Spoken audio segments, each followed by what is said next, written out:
Kasi base po dun sa paragraph 107 ng Sabaya complaint, ang ating pong Vice Presidente ay naging Vice Mayor ng Davao nung taong 2007 hanggang 2010.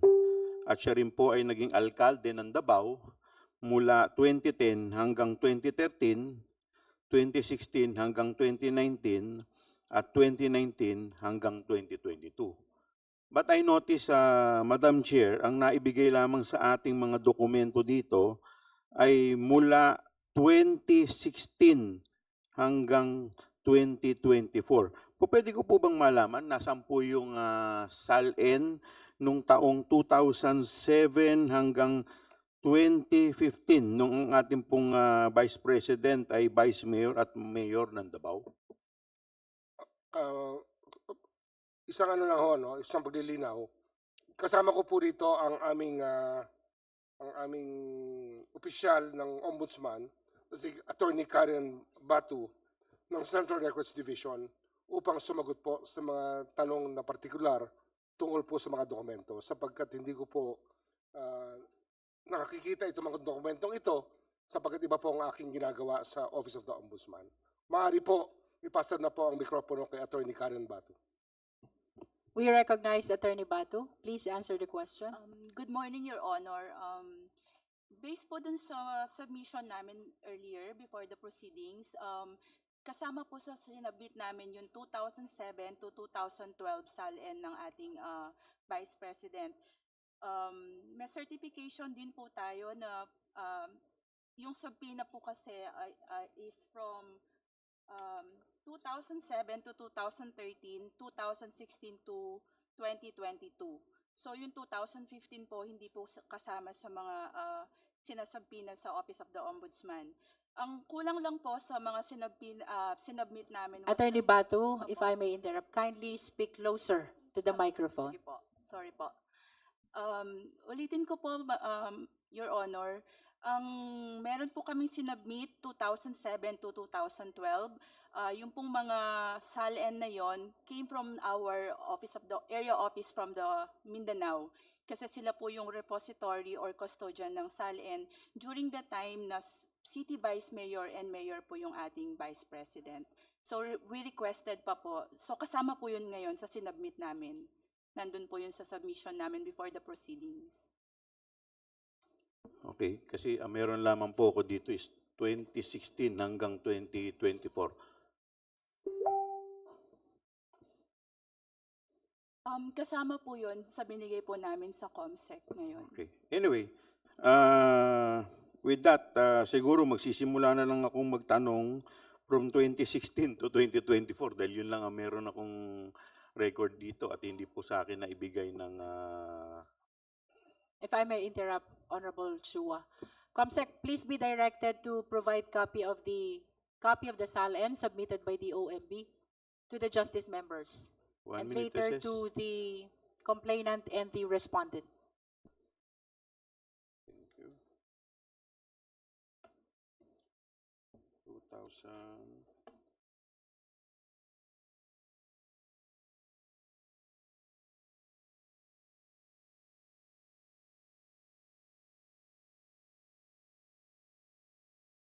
Okay. Okay. May I proceed now, Madam Chair? You may proceed. Thank you, Madam Chair. Madam Chair, gusto ko pong tanungin ang ating kagalang-galang na ombudsman. Base po dito sa SALN na isinumiti po ninyo dito sa committee, maaari niyo po bang i-confirm na yung SALN po ng ating Vice President noong taong 2007, habang siya po ay Vice Mayor ng Davao, ay may declared net worth na 7.250 million 497. For the guidance of the justice members, the question is anchored on the 2016 SALN. So, 2007. 2007. 2007. COMSEC kindly flash the concerned SALN for the guidance of the members. 2007. Declared net worth. Your Honor, I will just read the content ng 2007 SALN ng ating Vice President. And it is stated here na ang kanyang net worth is 7,250,497. Okay, so kinukonfirm po ninyo. Tama po. Yun po yung nakalagay dito sa SALN thank niya. you po. Can we flash the amount of net worth?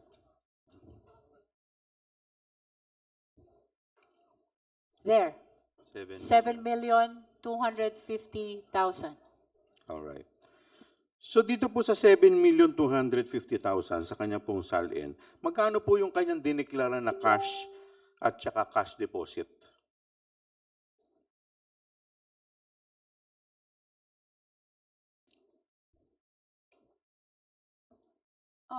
Again, reading from the SALN submitted by the Vice President, yung cash on hand and bank niya for the year, various years acquired is 2 million.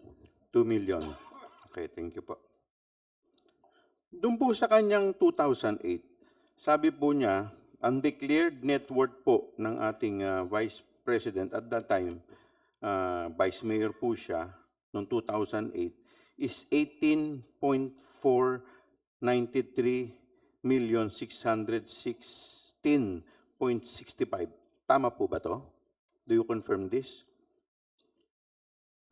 Your Honor, based on the 2008 submitted SALN, the net worth of the Vice President then is 18,493,616.65. Okay. At magkano naman po ang dineklara niyang cash at cash deposit po sa kanyang SALN noong 2008?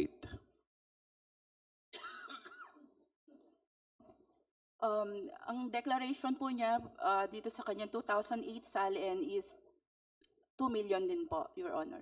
2 million na cash. Salamat po. Punta po tayo sa kanyang SALN noong 2009 habang siya po ay Vice Mayor ng Davao. May declared net worth po siya na 18,821,264.65. Tama po ba?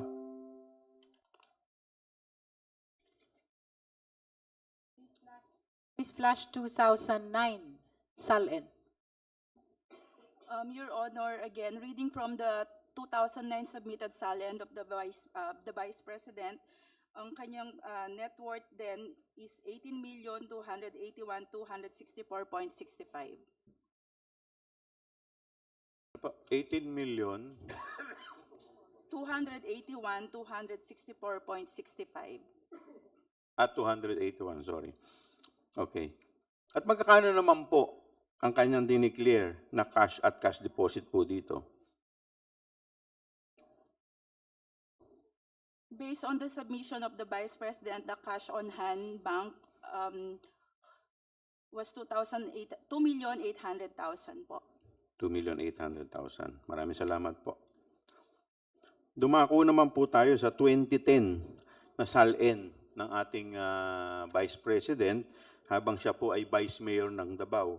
Meron po ditong nakadeclared na net worth na 16,242,886.65. Kinukumpirma po ba ninyo to?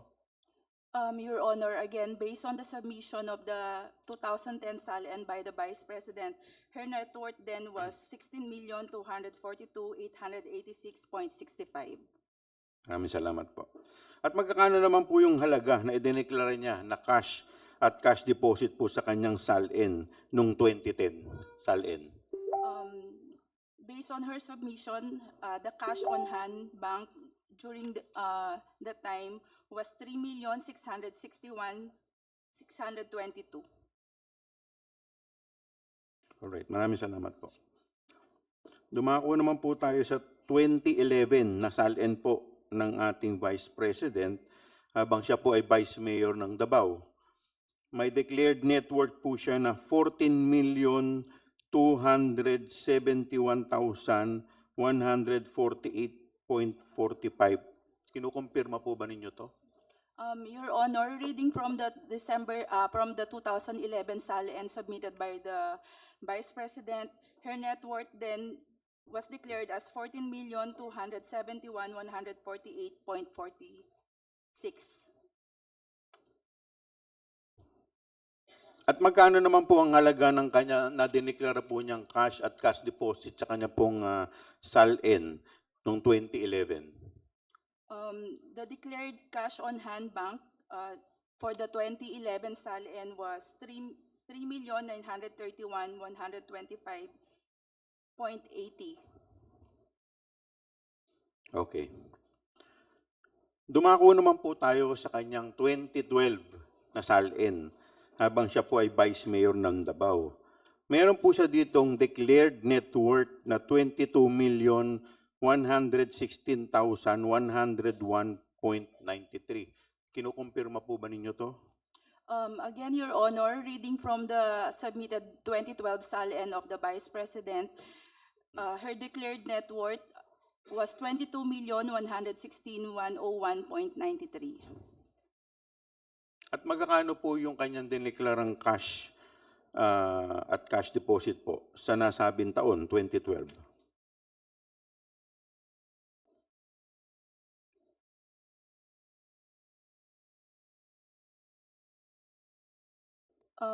Your Honor, yung declared cash on hand bank niya for the 2012 SALN was 4,320,532. Okay, maraming salamat po. Pumunta naman po tayo sa kanyang 2016 SALN habang siya po ay alkalde po ng Davao. Dito po meron po siyang declared net worth nilang mag-asawa, no? 34,895,997. Ito po ba'y kinukumpirma ninyo? Again, Your Honor, reading from the submitted SALN, 2016 SALN by the Vice President, ang nakalagay po dito na net worth niya is 34,895,997. Maraming salamat po. At magkakano naman po yung kanyang dineklara na cash at cash deposit sa kanyang 2016 SALN? Dito po sa kanyang 2016 SALN, ang nakalagay po na cash on hand bank, 3,750,760. Maraming salamat po. Dumako naman po tayo sa kanyang 2017 SALN. Habang siya po ay alkalde ng Davao City, sabi po sa kanyang SALN, siya po ay nagdeklara ng 44,828,759. Kinukumpirma po ba ninyo to? Your Honor, reading from the submitted 2017 SALN of the Vice President, her net worth then was 44,828,759. Maraming salamat po. At magkakano naman po yung kanyang declared cash at cash deposit noong taong 2017? Based on her submission, Your Honor, the cash on hand and bank was declared to be 6,368,596. Maraming salamat po. Dumako naman po tayo sa kanyang 2018 SALN habang siya po ay alkalde po ng Davao City. Tama po ba na ang declared net worth po nilang mag-asawa ay 49,699,728? Kinukonfirm po ba ninyo to? Your Honor, again, I'm reading from the 2018 submission, SALN submission of the Vice President. Ang kanya pong declared net worth then was 49,699,728. At magkakano naman po dyan yung kanyang declared na cash at cash deposit noong taong 2018? Based on her submission, Your Honor, ang declared cash po niya was 3,795,000. All right. Dumako naman po tayo sa kanyang 2019 SALN habang siya po ay alkalde po ng Davao City. Ang kanya pong declared net worth nilang mag-asawa ay 55,613,051. Tama po ba to? Do you confirm this? Your Honor, I'm reading the 2019 SALN submitted by the Vice President, and it is stated here that her net worth for then was 55,613,051 po. At magkakano naman po yung kanyang cash at cash deposit noong taong 2019?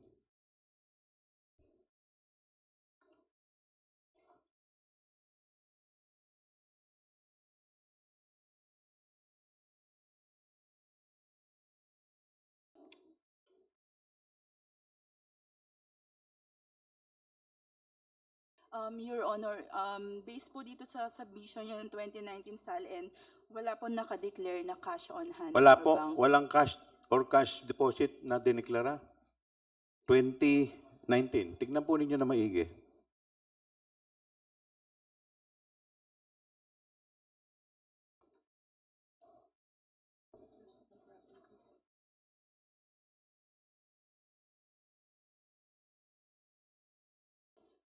Your Honor, after checking it again, wala po nakalagay na Alright. cash on hand. Wala pong cash or on bank. hand.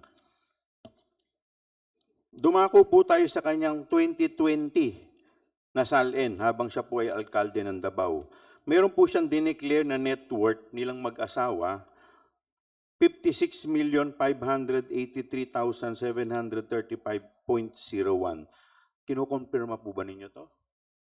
Your Honor, again, reading from the submitted 2020 SALN of the Vice President, ang declared net worth po niyan at the time was 56,583,735.1. At magkakano naman po yung kanyang cash at cash deposit noong taong 2020?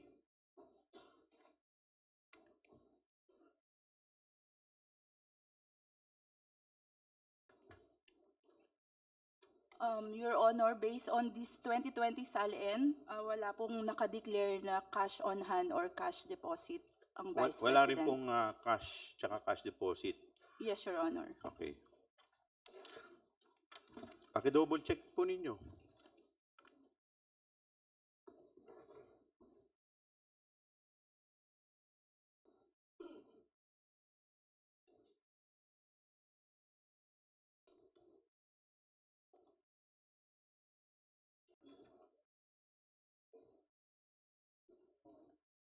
Your Honor, after checking it, we can confirm na wala pong nakalagay na cash on hand or deposit na declared sa 2020 SALN of the Vice President. Okay, thank you po. Punta po tayo sa kanyang 2021 na SALN habang siya po ay alkalde ng Davao. Ang kanya pong declared net worth nilang mag-asawa po dito ay 65,308,841. Tama po ba? Kinukumpirma po ba ninyo to? Your Honor, again, I'm reading the 2021 SALN submitted by the Vice President at ang declared net worth po niya was 65,308,841.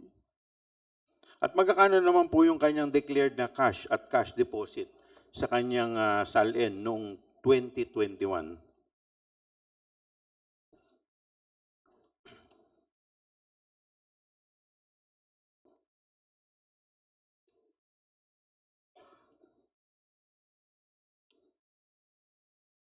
Your Honor, based on the 2021 submitted SALN of the Vice President, wala pong declared cash on hand or bank deposits.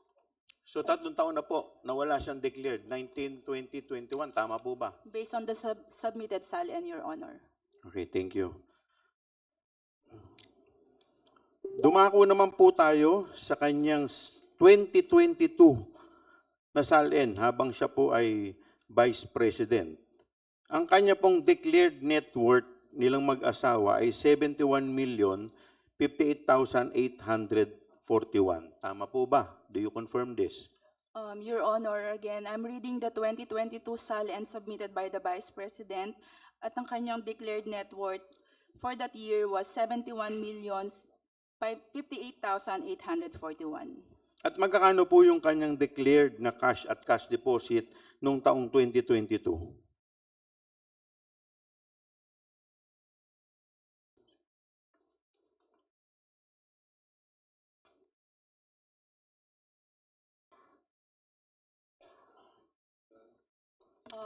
Your Honor, based on the 2022 SALN submitted by the Vice President, wala po nakadeclare na bank na cash on hand or bank deposits. Pakisiguraduhin po ninyo, baka namamalikmata lang po kayo. Give us a few seconds, Your Honor.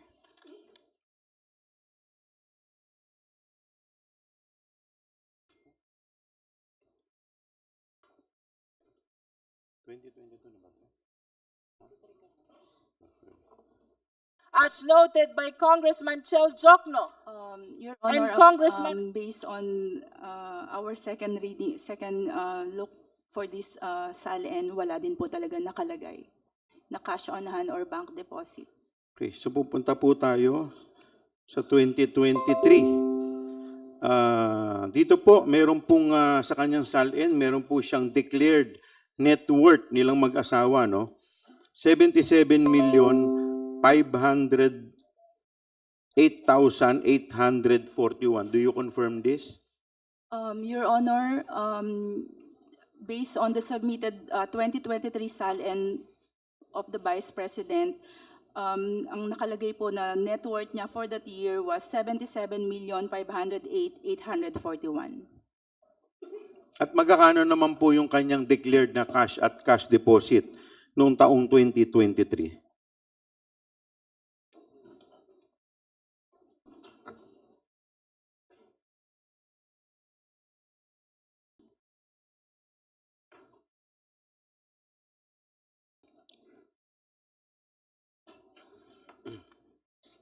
Your Honor, based on the 2023 SALN submission by the Vice President, wala pong nakalagay na cash on hand or bank deposits declared. So sa 2023, wala pa rin po. Wala po, Your Honor. Okay. So, punta na po tayo sa kanyang declared SALN for the year 2024. Ang sabi po dito, meron po siyang declared net worth na 88,512,370.22. Tama po ba to? Your Honor, based on the 2024 SALN submitted by the Vice President, the declared net worth then was 88,512,370.22. At magkakano po yung kanyang cash deposit? Declared cash at saka cash deposit noong taong 2024.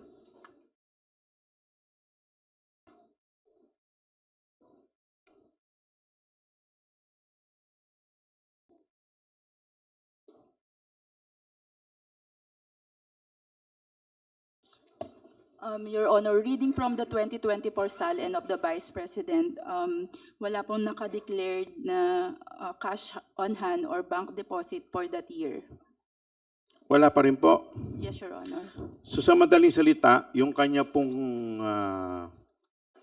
cash na dineclare was only from 2007 up to 2018. Tama po ba? Based on our received copies of the SALN, Your Honor, yun po yung lumalabas na years na meron po siyang declared cash on hand and bank deposits. At noong 2019 at 2024, kahit na 5 po, wala po siyang dineklara na cash at saka cash on hand. Tama po ba? Based on the submitted SALN, Your Honor, wala pong nakalagay na cash on hand or bank deposits. Kahit 5 po? Wala pong nakalagay, Your Honor. Edi wow. Thank you po, Madam Chair. Thank you, Honorable Chua. Any other member who wish to raise clarificatory questions to the Ombudsman?